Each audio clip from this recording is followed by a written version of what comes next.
இந்த மாபெரும் நாட்டில் நான் நன்றாகவே இருக்கிறேன். இதன் கோடிக்கணக்கான சிறுவர் சிறுமிகளை பார்க்கிறேன். எனக்குள்ளிருந்து அவர்கள் பற்றாத புனிதத்தை முகந்து இறைவனின் அருளை எங்கும் பரப்ப வேண்டும். ஒரு கிணற்றிலிருந்து நீர் இறைக்கிற மாதிரி. இது என் கதை. எந்த ஒரு குழுவுக்கும் தலைமை பொறுப்பு ஏற்றுக்கொள்கிறவர் வெற்றியடைய வேண்டும் என்றால் தேவையான அளவுக்கு சுதந்திரமாக செயல்படுகிறவராக அவர் இருக்க வேண்டும். உறுதியானவராக இருக்க வேண்டும். அவர் சொல்வதை பிறர் ஏற்றுக்கொள்ளும் அளவுக்கு செல்வாக்கு பெற்றவராக இருக்கவும் வேண்டும். அப்போதுதான் அவரை பிறர் பொருட்படுத்துவார்கள். தனிப்பட்ட வாழ்வில் திருப்தி காண்பதற்கும் இதுதான் வழி என்றுதான் எனக்கு தோன்றுகிறது. தனிப்பட்ட மகிழ்ச்சிக்கு உறுதியான அடிப்படையே பொறுப்போடு கூடிய சுதந்திரம்தான். தனிப்பட்ட சுதந்திரத்தை உறுதிப்படுத்த ஒருவர் என்ன செய்ய வேண்டும்? இந்த வகையில் நான் கையாளும் 2 உத்திகளை உங்களோடு பகிர்ந்து கொள்ள விரும்புகிறேன். முதலாவதாக, கல்வியையும் திறன்களையும் வளர்த்துக் கொள்வது.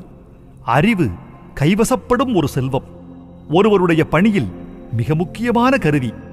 எந்த அளவுக்கு நவீன முன்னேற்றங்கள் பற்றிய அறிவு இருக்கிறதோ அந்த அளவுக்கு ஒருவர் சுதந்திரமாக இருக்க முடிகிறது. தன்னை சுற்றிலும் அசலாக என்ன நடந்து கொண்டிருக்கிறது என்பதை தெரிந்து வைத்திருப்பவருக்கே தன் குழுவை நடத்தி செல்லும் சுதந்திரம் இருக்க முடியும்.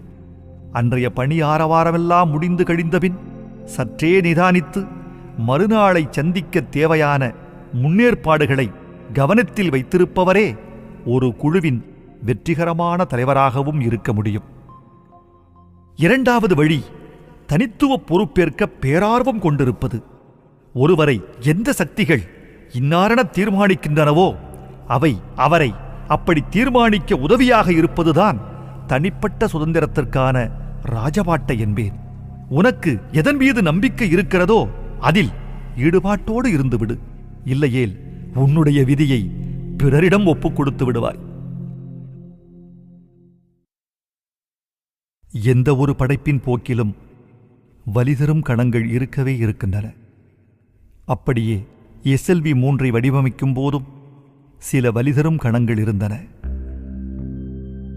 ஒரு நாள் நானும் என் குழுவினரும் எங்கள் பணியில் மூழ்கியிருந்த போது எனது குடும்பத்தவர் ஒருவரின் மரணச் செய்தி என்னை எட்டியது. என் தமக்கை கணவரும் என்னை ஆளாக்கியவருமான ஜனாப் அகமது ஜலாலுதீன் மறைந்து விட்டார். ஓரிரு நிமிடங்கள் செயலிழந்து போய்விட்டேன். ஓரளவுக்கு உணர்வு வந்தபின் ஜலாலுதீனோடு என் ஒரு பகுதி மறைந்து போய்விட்டது என்பதை உணர்ந்தேன். இரவோடு இரவாக பல பேருந்துகளில் பயணித்து அடுத்த நாள் ராமேஸ்வரம் போய் சேர்ந்தேன். சோஹராவுக்கும் அவர் மகளுக்கும் ஆறுதல் சொல்ல என்னிடம் வார்த்தைகள் இல்லாமல் போய்விட்டன. கட்டுப்படுத்த முடியாமல் அழுது கொண்டிருந்தார்கள். சிந்துவதற்கு என்னிடமோ கண்ணீர் கூட இல்லாமல் போய்விட்டது.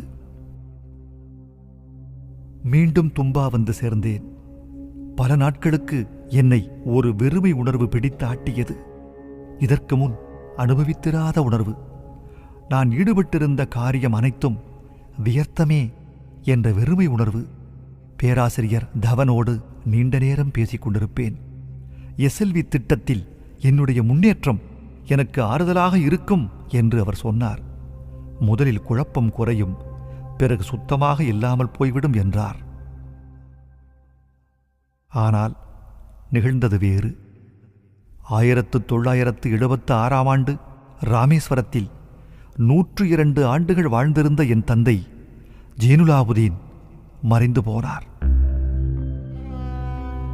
15 பேரக் குழந்தைகளையும் ஒரு கொள்ளுப்பேரனையும் விட்டுவிட்டு மறைந்து போனார்.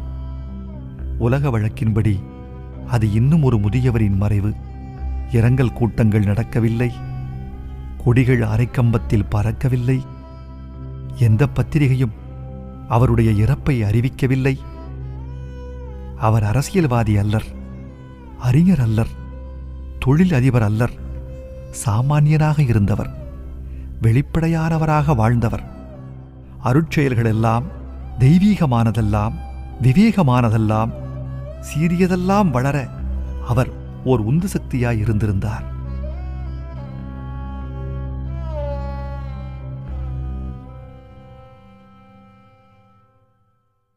நீண்ட நேரம் என் தாயாரோடு அமர்ந்திருந்தேன். ஆனால் ஒன்றும் பேச முடியவில்லை.